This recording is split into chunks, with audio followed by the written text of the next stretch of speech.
मुझको यकीन है सच कहती थी जो भी अम्मी कहती थी। जब मेरे बचपन के दिन थे चांद में परियां रहती थी।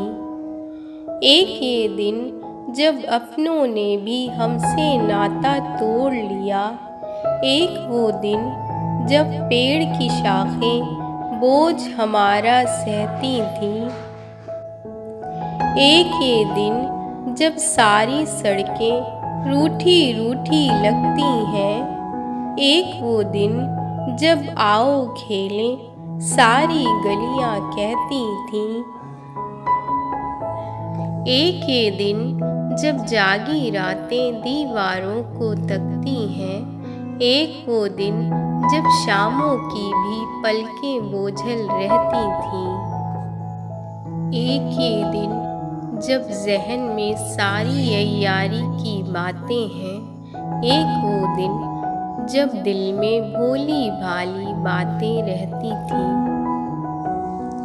एक ये दिन जब लाखों गम और काल पड़ा है आंसू का।